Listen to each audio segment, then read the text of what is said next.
that my opening statement would be awesome. So here we go.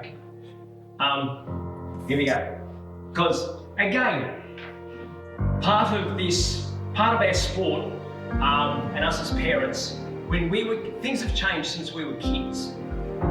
And this is something that I've thought about a lot, but I've never actually done. So here we go. We'll start 3, 2, 1, and away we go. Good morning, everyone, and thank you for coming.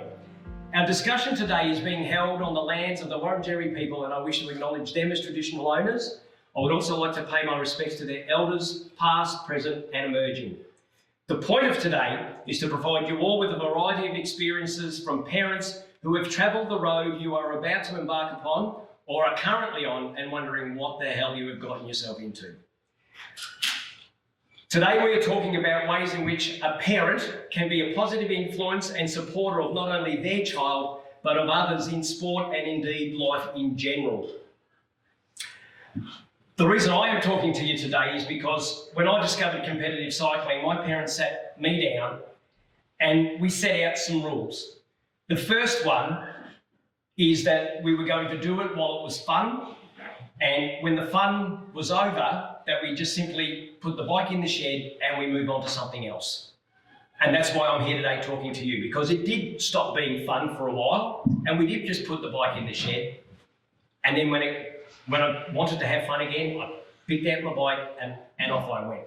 So without any further ado, I would like to introduce Mr. Simon Platt, and I'll let him tell you all about his journey. Thank you. So Cam asked me to talk about positive parenting, supporting your journey athlete, and share your journey. And so I'm going to share my journey through Luke. And people say, "Oh, geez, we've heard so much about Luke lately." But Cam said, "We'd like to hear your perspective on things." So we're going to share my journey, and it all starts obviously with being a parent. Cam said, maybe if you share your journey and perhaps share some of the rules that you've learnt. Well, the first rule number 1, is there are no rules, and there's only lessons. And the major lesson that I've learnt is that, and I think this is why Cam asked me to speak, is because I think I've done everything wrong, but I've learnt a lot through all my mistakes. So your kids are going to grow up regardless of what you do, unfortunately. And so that became a little hobby of Luke's, to have those sort of pictures. And I'm thinking, like father, like son. Anyway, so clearly though, there's a right way to introduce your kids to cycling, and so I liked my cycling. Put Luke on the back. As long as you've got the right helmet, it's okay. But introduce your kids to cycling is the first thing you have to do. So that's the right way to introduce your kid to cycling. There's a reason why my daughter doesn't cycle. That's the one. So the journey started with me being sort of one of those middle-aged men in Lycra going for coffee rides, and so we'd meet, and we still do that. We meet up at Strudels, or I think I might start doing the Brunswick rides. And that's where the journey started, and it was all about sort of just trying to keep fit and trying to lose some weight. And Luke said, "Dad, you've got to wear Lycra." So he suggested Lycra, which is pretty ugly, but it's not as ugly as not wearing Lycra. So that's where the journey started for me. So initially, Luke liked, like most kids, he liked his cricket. He actually was like a state rep of cricket, and we won the premiership of footy. And I thought Luke was going to go down the path of playing football or cricket or one of those sports. But he enjoyed the cycling, and so if they want to cycle, absolutely support them, encourage them. And unfortunately for Luke, his birthday's on Christmas Day, so that's why we could afford a bike, because it was birthday and Christmas present at the same time. And when he turned 11, he actually said, "I want to go and watch the World Championships that were on, and meet his idols on the track." So that's the first thing, is to support, their sort of desires. But then we took him to the Brunswick track. Now, our first introduction to Brunswick was, we met a guy called Harry Hart at the front entrance, and we said, "Harry, who do we meet?" And he took us, and we met these 2 people. Now, if you think meeting a crazy man in pink, if you think you've just met a crazy man in pink, or a strange man in green or white or orange or any other colour, then you have, because they are absolutely crazy. And I just thought, my God, what's this club about? But we'll talk more about them later, because they have a lot to do with where we are right now. But so they encouraged us do the Sunday clinics and the Tuesday night racing, and so we did some Sunday clinics, we did some Tuesday night races, and so all of that was introducing. And then we made the venture out to the first carnival. Now, here's my first lesson. My very first lesson was at the Echuca Carnival, where Luke rode his first scratch race and got lapped. And that was despite me screaming over the fence to, get a wheel, find a wheel, catch up, work hard. And I was screaming. I was so... And so then they had the handicap race, and he was given a handicap in the middle, and I completely went ballistic to the handicapper, saying, "Didn't you just see that last race he got lapped? Give the kid a fair hand." And I embarrassed myself by forcing him to get a handicap that was just almost with the scratch marker a lap in front. And Harry Hart gave Luke a push so hard that he couldn't even keep up with the pedals. And he won his second ever race. It was the under 13 novice handicap. And we thought, what a champion. I was so embarrassed. I was so embarrassed when I was looking at parents thinking, who the hell is this guy? Thinking he's got a world champion on his hands and he's just won an under 13 novice. So don't get carried away. The lesson number 2 came only about 6 hours after. Not only was I embarrassed about screaming at my kid and screaming at the handicapper, but we then had all these expectations that we put on him. So we dressed him up in the World Championship kit that was being sold at the ground, and on the way home we took him to Rochester to meet Mr. Opperman himself. So you can see though, Luke doesn't look happy, and so that was because we put the expectations on him. So that was lesson number 2. But importantly, start on the track, and borrowing equipment's fine. This is a Brunswick kit, Brunswick cycle, Brunswick helmet, so we borrowed all the equipment. So that's the first thing, borrowed equipment is fine. But lesson number 3 is not to spend too much on bikes just yet. And if you're going to buy a bike, always buy one that's way too big for them to start with so that they grow into it. And maybe even one that they really like, because otherwise they're just going to hound you for another one. And don't keep receipts. That's the other thing. Don't ever keep receipts. Okay. It's also important to pick the right club for you. And so we were fortunate that we joined Brunswick at a time where there was lots of kids around Luke's age group, and so I think picking the right club's great. But then introduce them to the road, and that's what we did. And don't specialise too early. And I think Alex mentioned this on a podcast recently. Back when Luke started, there wasn't a lot of cyclocross or that sort of stuff around, or mountain bike. If there was, I reckon I would say, here's a cyclocross activity. So don't specialise. This was Sarah Giganti and Luke doing their first ever Madison together at a Sunday clinic that Cam forced them to do, despite everyone saying you shouldn't do Madisons when you're only 11. So from there, lesson number 4 is it was all about having fun. Now, even though this was his first NJTS, I looked at that and actually none of the kids have got many smiles on their faces. But I think that was the very first NJTS, the very first one. I think they were just in shock. But they soon learned that through these NJTS training camps, so that's the National Junior Track Series, that's where all the friendships and all the bonds are made. And everyone in that photo Luke still is friends with. And often the groups, people leave and come and go, but you're left with a sort of core group, and a lot different here. They've all got smiles on their face, and then they in fact learn the Brunswick way of how to be on a podium. So the more you hang around, the more fun they have. It's also where you get to meet your idols, and this is the obligatory Anna Meares photo that you have every time you go to South Australia, to the Adelaide. And so he met his idols.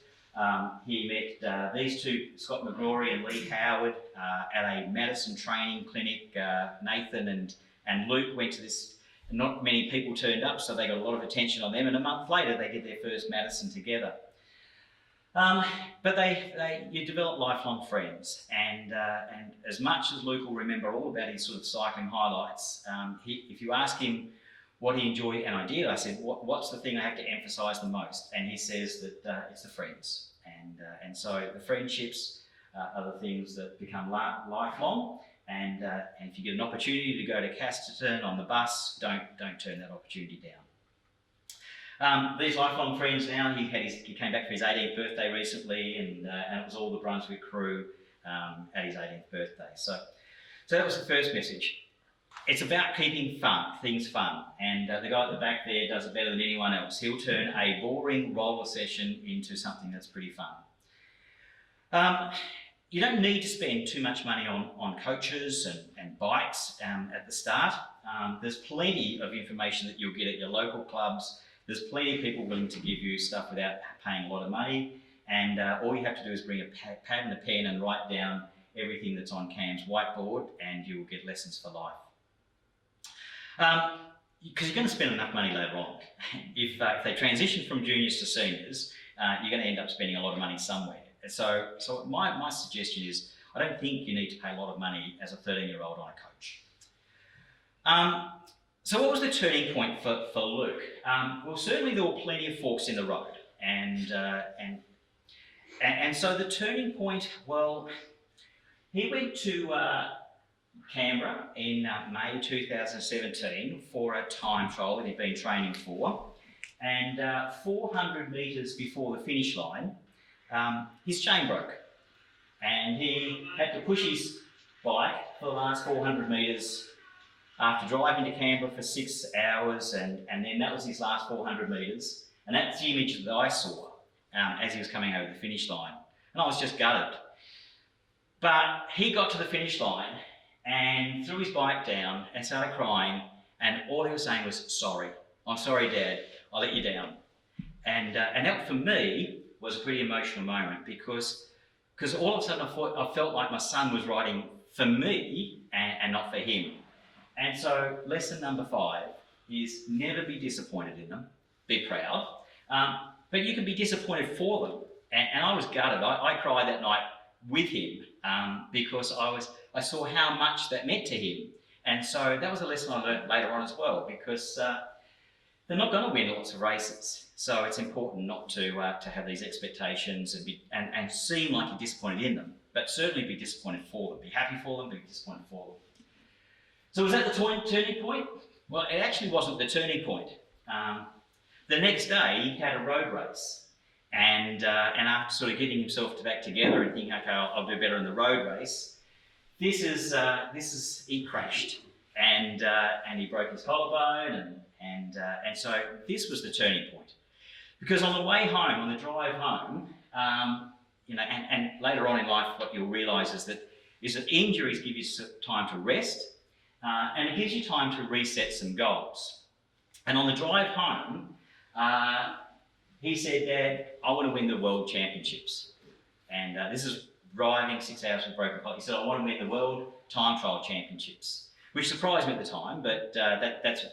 And so he saw this quote, and a dream written down with a date becomes a goal, and a goal broken down into steps becomes a plan, and a plan backed by action becomes reality. And so that was the first time it ever sort of dawned on me that he was going to want to take this sort of career seriously.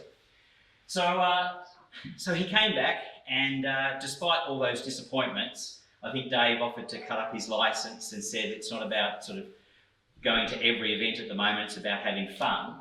And so Luke started Thursday night training with Cam, and along with about 50 other people. There was no social distancing back then. And this was the turning point, I think, when he started having fun. But we would sit here for hours watching him go round and round the track, training hard but having fun. So I think that was the turning point for Luke. So when you train hard, this is when sometimes there's special moments, because all of that was focused on, he wanted to win the World Championships, but the plan was to get there, he had to win nationals. And so training hard, having fun, he won nationals, the national time, and that was, and when they win, you win, and you all win, and the club felt like they won, we certainly felt like we'd won.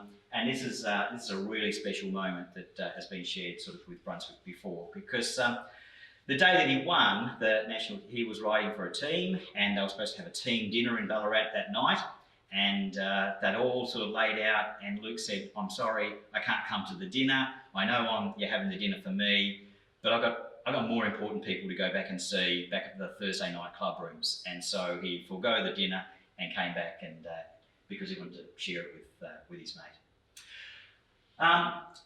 At this point here, though, the other thing that Luke wanted to do was he'd never, that was his first race that he won. He'd never made a state team. He'd never made a junior state team. If they took 6, he was ranked 7th. If they increased the numbers and said we're going to take 9 next year, he was ranked 10th. Whichever number they took, he was the last one. So he never made a junior state team, but he still dared to dream. And with his mate Nathan, they had this. He wanted to, because Nathan had made just about every junior state team, and I think at that time had won 23 million sort of national titles. And he thought that's what he wanted to do. He wanted to go to the state championships with national championships on the track with Nathan. So that they had this friendship that had grown. And what I'm going to show you is how they went at nationals. But every result has a backstory. And the backstory is that these guys had developed such a friendship that when they got to nationals, they had an opportunity to race together. And so at the national championships, they raced the Madison together, and they won. And to this day, this is still Luke's favourite race, the one that means the most to him. And so the backstory is that just didn't happen. It happened with a lot of years of friendship developing before that. So from there, that gave Luke the opportunity. Then he was selected to go to the Worlds. And so most of you probably know the story about Luke winning a world championship in the points race. But the story that goes with that is that all the time when you watch Tuesday night track racing or Thursday night race or Sunday race, there'll be some guy that is telling you to have fun but growling at you. And that guy was Dave. And Dave would always be singing out, look ahead, ride in straight lines. And what we noticed during that points race is there were so many crashes. And there were so many crashes because every time there was a sprint, they would swing up and get smashed into. And yet every time Luke would go for a sprint, he would keep going straight. And it dawned on me in Switzerland that this guy here was part of this. Because all the lessons that you get every week sort of are at the back of your mind. 2 days later, he rode a Madison Championship with his mate now, Blake. And again, after the race, all I could think of was how on Sunday clinics, this crazy guy here would tell you how to ride around with no hands, with a flag, singing a national anthem, just in case one day you won a world championship. And so that was the message to me, because we watched several other riders try and ride around carrying a flag. They dropped it, they crashed, and they were hopeless. But Luke had been trained to carry a flag. This was his new best mate, and they became brothers in arms. And what really worries me now is that Michaela met Blake at the World Championships, and I'm worried now that it's going to be the brother-in-law. So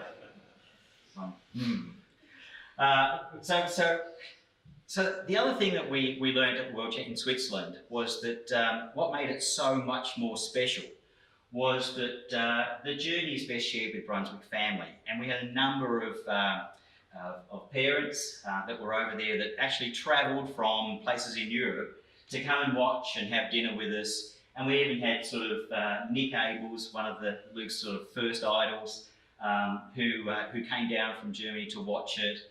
And we had Sarah and Catalina that were just sharing the joy. So cycling is more than just racing. It's sharing your disappointments, it's sharing your victories with your teammates. He went on to go on to the World Time Trial Championships, and that was his major goal. Remember, to win the World Championships. And so because that was so important to him, we thought, well, this is when you really need your coach.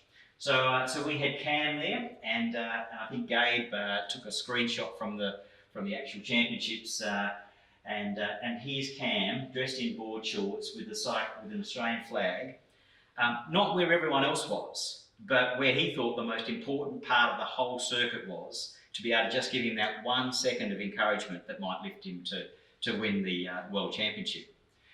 Did it work? Well, I was going to say, things got really serious. That was the first time I'd ever see Cam serious. They got their head shaves together, and so things got really serious. But it wasn't always serious. And in the sort of few weeks that we had with Cam in Europe, we did some Oktoberfests and stuff like that. But did it work? Well, unfortunately, he didn't win. He got second. But this is how you look. This is how you look happy when, in fact, you're actually gutted. And he lost to this guy. I don't think we'll ever hear from this guy again, this guy called Remco. But he got second to this guy called Remco, who's doing okay now.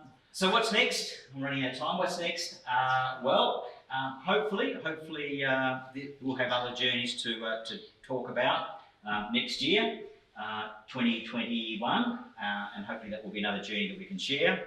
But my final lesson is this. Is that cycling has to be fun, and you're going to hear it from all the other parents, I'm sure, but it's got to be fun. And Cam said, if it's not fun, pack your bike away. Find something else. It's got to be fun, and certainly that's been the number one thing throughout Luke's short sort of cycling career. Winning's a bonus. Pinching your kid's top for a photo is also a bonus. And then my final lesson is just love them. Because how you support them is how they're going to learn to support others. And I've had the privilege to be Dad's son, and all the values that I hopefully share with Luke, I've got from my parents, and he's got from his. So I think that's about all. Where to from here? I think we're going to share the room, and so we'll have question time a little bit later on. For those who don't know me, I'm Connie Bopp, and I'm Nathan and Vanessa's mum. Most of you would probably have met Vanessa through her coaching, and perhaps Nathan here on a Thursday night or Sunday. First of all, I just want to say, I think it was Thursday, Cam sent me a text and said, "Are you available Saturday morning?" And I said, "Yeah."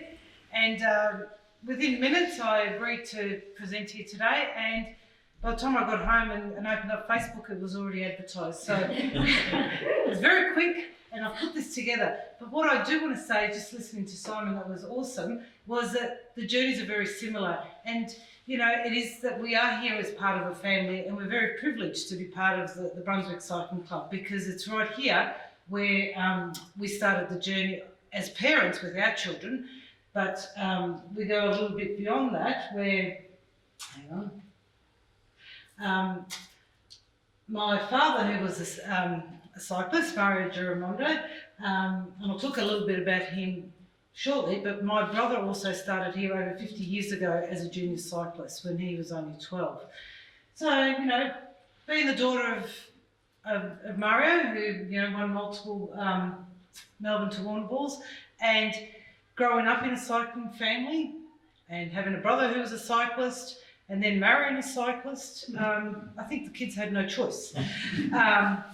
And when I say they had no choice, because, I had Vanessa, and I thought, great, I can, get her into dancing and make costumes and sew sequins. That wasn't the case. When she was 3, she was adamant to come down to Brunswick and have a go at the 30-second challenge. And I think till this day, she holds the record for the slowest 30-second challenge that there was. Anyway, so that's a little bit about my background, but it was back in the 50s that the Association to Cycling started, and it still lives on today. I think it's really important that we enjoy the journey and not always focus on this destination, and as parents sometimes that can be really difficult and challenging because it's what we want for them, but it's about their journey. We can walk alongside them or ride alongside them. We're not there to drag them along, we'll push them, but we're there to support. And I think that's really, really important as parents that we remember that. Sometimes we can lose sight of that, but it's about reassessing and seeing where we're going with that. So, both Vanessa and Nathan, as I said, started here, and they started as athletes, but their journeys did go, in different ways, and we'll have a look at that. I've got this quote that I have used and I do like about behind every young child who believes in himself is a parent who believed first. You are the best person that knows your child, and you know that they are what they're capable of. So you expose them to different things. Does it mean that if you give them that opportunity to try and to fail? We don't know where it's going to lead, but give them that opportunity first. Please let them know that you believe in them. It's really, really important. Rather than saying you can do better next time, do better next time. Yes, there is always that next time, but believe in your child throughout that journey. It's very, very important. It's about creating an environment in which your child feels safe, that you understand them and support them. Let them make mistakes, let them fail, let them try again. Let them try different things. As you can see here, it's about, the picture says it all, and I've tried to do this through a visual journey where, a picture says 1,000 words. The smiles on their faces is what's really, really important. And as even Simon says, it's about having fun. But create that safe environment where you are there as parents going along that journey. So it's not just a journey for the child, it's the whole family that's along on this journey. Be there to support and guide your child, but limit the conversations and outcomes. It's not about winning the race, it's about what you're doing, what you're feeling. And for those who know Paul will know that he will stand there like that, not saying very much at the start of any race. Because it's not about the outcomes, it's about what's happening during.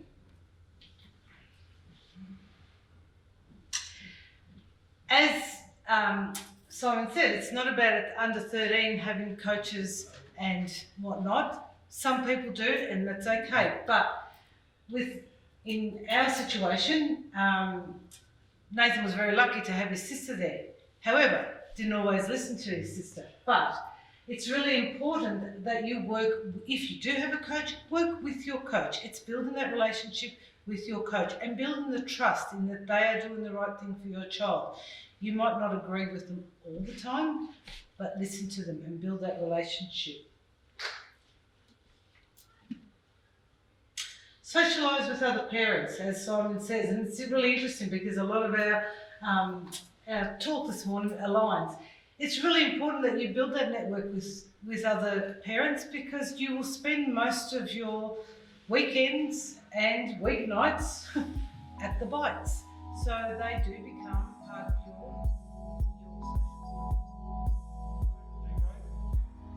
It's the first time I saw Mr. Pink and his wonderful companion Elf. And they knew we knew nothing. And the support they gave us then during that race was fantastic. But what I did notice is that we went down there as a parent for an 18-year-old, and I don't think I saw too many others there at all. So then Nathan grew through the Brunswick Cycle Club, and we went down there and we helped, and I think as you get into the next stage, there's a lot of support that the club needs.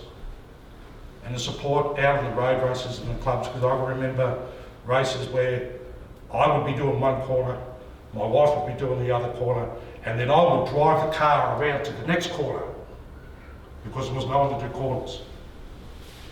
And there was that many times that we would do that. And Nathan would finish his race and we'd be standing on the corner and we'd come back. So we weren't there to encourage racing Nathan to do anything else but ride his bike. And then he started to enjoy it. And a couple of the older guys at the club, sort of gave him a lot of encouragement and help. And I don't think he got won a race in D grade, C grade, B grade. I don't think he even raced B grade. And then he went to A grade. And the reason he just kept on riding his bike, it's just because he wanted to ride his bike. The love of riding his bike. That's all it is. Because if you think about it, when he played football at under 17s. He played football with the team that's 20 players. If they won, 20 blokes are excited. If they lost, 20 guys are disappointed. Bike riding, you go and ride, You win, you're excited. You lose, you're the one that's disappointed. So it's a very lonely sport, selfish sport in a way, because you go out and ride your bike for, like Nathan would go for 8-10 hours. And then Nathan, all of a sudden, I don't know why, how, or whatever, he decided to get a coach. And then he started to see some potential in him riding. And he started to win a few A-grade races at club level. We thought that was great, good on you. That's fantastic. And his goal in the early days was to win the 3-day tour for Brunswick. So that was his goal. There wasn't a goal after that, but that's what his goal was, to win the 3-day tour. So once again, 3-day tour, I'd be on one corner, Sophie'd be on the other, we'd be out there helping, doing the parents thing. Never said to him, you've got to do it this way or do it that way, but still, after 3 years of riding a bike, I watch the Tour de France, I still just see the show. That's all I see. I didn't understand it, probably still don't, but I didn't get that involved in it. I didn't get that wrapped up in it. Because when he played football, I was his coach at football and all that sort of stuff. So I thought I'd stand back. Plus, I don't know, never touch his bike. We're talking about before the kids taking ownership of their bike. I never changed the wheel, changed the tyre, changed the brake pad, didn't do anything. None of that. That's all him. So then Nathan started to progress in the cycling. And then, as you probably all know, the next step from your A-grade club is going to the NRS. Now, to get your kid into an NRS team, and once again, we knew no one. We didn't know anyone. We knew the guys from Brunswick, that's about it. We didn't know anyone else. So Nathan progressed from A-grade, and then we would go, and he would ride as an individual in the club league. And we would just go along and help. Didn't do anything, didn't tell him how to race, didn't tell him what to do. My job was to pack the car and unpack the car. And that was it. He looked after his bike, he did everything. And so then it progressed from there. And I think, so then I'll get to what I asked Nathan, because Nathan, as you know, he went on and he won a couple of warnings, and he's raced in China and everywhere. The first race at Warney that he won, from a parent's perspective, we had a kid that had always battled the odds, because he's not a little bloke that can climb a hill, and he's not a sprinter, he's not a big bloke that can sprint. He's just got a motor in it, he's just got an engine. And in the first Warney that he won, he was riding on his own. He didn't have a team, nothing. So some people, I think that photo was up on the Facebook page. I don't have Facebook, so I didn't see it. But photo of as parents hugging him and crying because he'd won his first big race. And that was after he'd been raced in Canada, China, been over to France a couple of times, been to Belgium, New Zealand, Thailand, been everywhere, riding his bike. Once again, he just rode his bike. So I'll go back to when I asked Nathan, I said, what do you want me to say? Because this was supposed to be Nathan, not that. And he said, just tell them what you did for me. And that made me think, and I thought, well, I did nothing. I did absolutely nothing. As I said, my job was to pack the car. Sophie would like his rice cakes, Sophie would make his rice cakes. So I did nothing. So he said so I tried to think what that was. And then I asked him, we were having a conversation, I asked him later, I said, what was that? What did I do? He said, you didn't push me. He never pushed me to be something that he didn't want it to be. So we never pushed him once. We never, when he had coaches, we never rang the coach and said what's going on, why aren't you doing this, why aren't you doing that. The coach would ring us and say, you need to get a motorbike to motor basing. That's what the coach would do to us. So That's the message Nathan wanted to get. And Nathan's a pretty sort of direct guy. He's now coaching juniors, and he had the opportunity to coach seniors. But no, that's not what he wants to do. He wants to coach juniors because he sees that from our start in cycling, where we knew no one, didn't know what to do. All we knew was to ask the guy in pink, what are we supposed to do? We knew nothing else. So he sees it now that he wants to help juniors progress through what they want to do for cycling. And he said, as we always used to say to him, he said, the main thing is, and it's been brought up a couple of times, is the fun.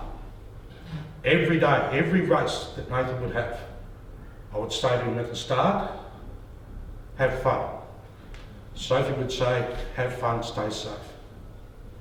Because we've all seen the accidents and everything like that. We nearly lost him 3 years ago. So, but I'm more of a engager, so I'm curious. We've got a good turnout of parents in these times. I'm curious what you want to know about. School. Ah, yes, that's right. That's the other thing. We have been involved in the NRS cycling for quite a while. We have taken Nathan on his own. He was riding for a team called Search and Retain. We de-essed it. I didn't have no idea what I was doing. All I did was drive the car. And the guys out the flat, they had to change it themselves because I didn't know how to do it. So we de-essed a couple of teams and all that sort of stuff. And we helped out in the NRS. One of the things that I was very surprised at is the NRS teams, and if you look at the top, say 10 teams, 10 teams, those kids are riding full time. That's what they do. They do nothing else. They ride full time. So, and we was talking about before, the expense, when he's little, I don't know, I've got no idea. But I know when Nathan started to do well, it becomes an arms race. You've got to get a disc ball, you've got to get that, you've got to get this. So my role as a parent is doing this, just doing that, just doing that. Now when he went over to Canada and ride for the Canadian team, I hate to tell you how much that cost us. But people think he's great, he's riding for this H&R Block, the Canadian, sort of the Canadian national team. They think it's fantastic, it's good, Nathan must be doing well. No. That's where it happens. When he goes overseas, that's what happens. If you think riding for an NRS team that you don't do that, that's what you do. That's all you do as a parent. So, one of the things I did notice with a lot of NRS kids is that none of them had a job. None of them a lot of them were not continuing with their studies after year 12. We had one condition with Nathan. That's fine, we'll support you all the way. But you got one condition, you finish your schooling and you go through and finish your schooling. He ended up with his Bachelor of Biomedicine. So, we're very happy for that. The circumstances are that he can't finish his medicine degree, which I won't go into here. But that's what our goal was, that he had to finish his schooling. He did take a gap year. He did not a gap year, he split 1 year in two, because there was a chance that Nathan was going to do really well at it until the cars come along. So, but I'm curious. I want to know, there's people sitting here with the parents, and I want to know what you want for your child as in the bike riding world. So I'm curious, when they finish juniors and they get to the under 17s, and I see a lot of people, we've got guys with bike riding gear on, there's a lot of bikes here and all the rest of it. I'm just curious, but if you look at just pure riding a bike, what do you want from them? What do you want to happen? Because this we were saying before, 13, how old, what age? 12 he started? Yeah, 12, world champion. not impossible. But there's also the other side, is that I know a guy that is probably 34, 35. He still has ambitions of getting a pro ride. Still has ambitions. Ain't gonna happen. But he rides his bike.